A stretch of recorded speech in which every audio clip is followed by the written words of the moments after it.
Last week, we saw Jesus tell his followers that they needed to eat his flesh and drink his blood. And that got a very bizarre reaction, and it was not received well. And today we're going to see what happened as a result, the fallout of Jesus' teaching, and how this is just too much for many of the people who had been following him since he had fed them. So we're going to pick up the story in John chapter 6, verse 60. Many of his disciples said, "This is very hard to understand. How can anyone accept it?" Have you ever felt that about Jesus' teachings? Now, Jesus was aware that his disciples were complaining, so he said to them, "Does this offend you? Then what will you think if you see the Son of Man ascend to heaven again? The Spirit alone gives eternal life. Human effort accomplishes nothing. And the very words I have spoken to you are spirit and life.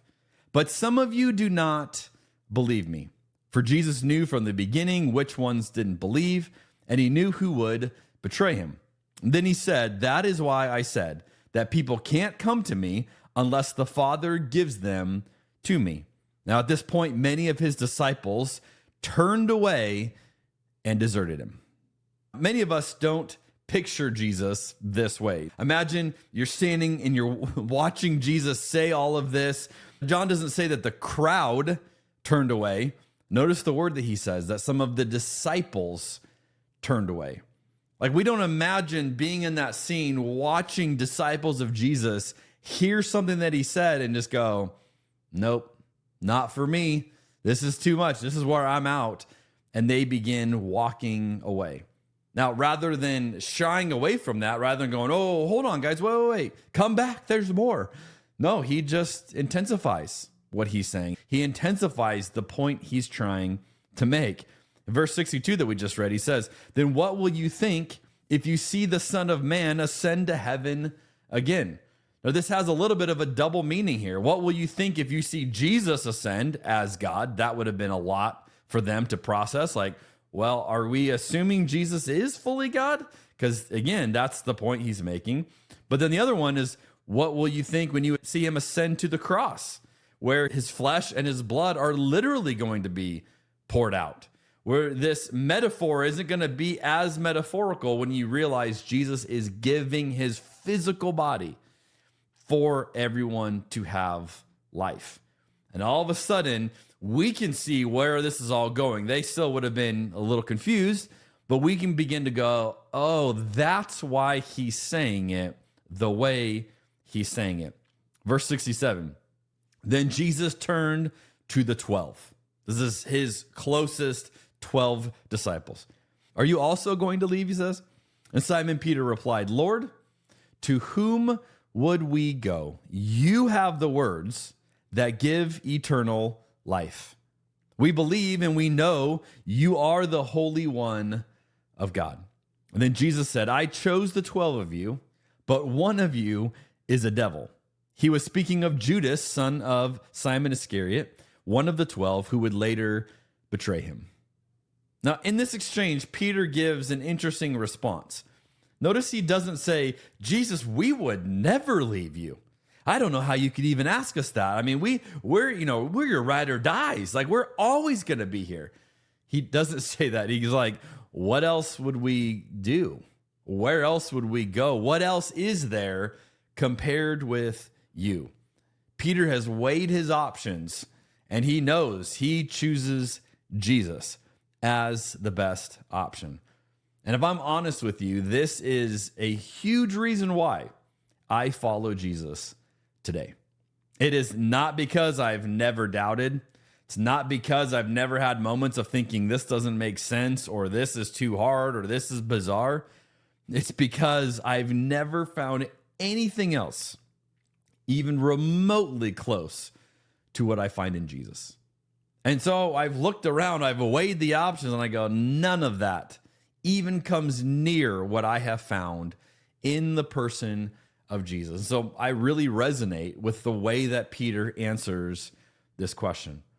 And as we reflect on what we've been looking at these last few weeks of this really hard teaching from Jesus that causes disciples to walk away from him, we should be able to draw some conclusions. And one of them, I think, is that Christians should be the best equipped to deal with hard times because we've already committed to following the guy with a difficult message. The guy that teaches things that other people go, oh, that's too much. And we go, all right, I'll wrestle with that. And it doesn't mean it's going to be easy, but we should be equipped to deal with hard times. Now, this passage in particular holds sentimental value to me because the last time I preached this passage, I was a lead pastor. In fact, it was the last text I ever preached on as a lead pastor in the midst of the turmoil of what was going on in 2020.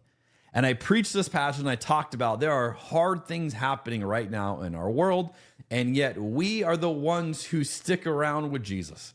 We're the ones that people go, I'm out, I'm walking away, that we go, hey, where else would we go? We choose you. And so we should be the ones able to navigate this. And yet the reaction I got when I preached it was, hey, we don't want all this tension. Just preach Jesus. Which I hope you realize is rather ironic in a passage where people walked away from Jesus. And yet this was the last message I gave. Now, if we go back to the basics of what is the church, what do we find in the scriptures? There has always been tension. This idea of just preach Jesus and avoid anything controversial or anything tense has never been true. In fact, look at the book of Acts, the beginnings of the church. In chapter 5, you have people dying in church. In chapters 8 and 12, you have persecution. In chapter 15, you have racial and ethnic tensions. In chapter 15, you have divisions among the disciples. In chapter 19, you have riots. I mean, this is all in the early church. We find all of this. So we must learn how to follow Jesus in the tension, not with some belief that we can avoid it by just preaching Jesus. So there's this idea that if we could just preach Jesus, we'd all get along. We could pretend like these problems aren't real, and maybe that would be the way they'd feel. They'd feel like they weren't real anymore. But I want you to remember that even Jesus's disciples wrestled with what it meant to follow Jesus, and many of them chose to walk away. Many of them said, this is too much. And yet there's something for you and I to learn in the midst of a story like this. Perhaps it would be better for us, rather than trying to just preach Jesus in a vacuum, to say, hey, we can address the tensions around us because we are the ones who follow Jesus. I want to close with something that the author Donald Miller wrote about his own journey coming to experience Jesus. He said, if we were not experiencing some sort of conflict in our lives, our hearts would have no response to conflict in books or film. The idea of conflict, of having tension, suspense, or an enemy would make no sense to us. But these things do make sense. We understand these elements because we experience them. And then he says, as much as I did not want to admit it, Christian spirituality explained why. We are the ones who have weighed the options, who have wrestled with the hard teachings, and have still said, we choose to follow Jesus. Where else would we go? And because of that, we are uniquely equipped to meet the tension head on, to deal with what is going on around us, to bring hope and purpose to a world that desperately needs it. Not because we're going to bury our heads in the sands, but because we follow Jesus. I'll see you next week on Rebuilding Faith.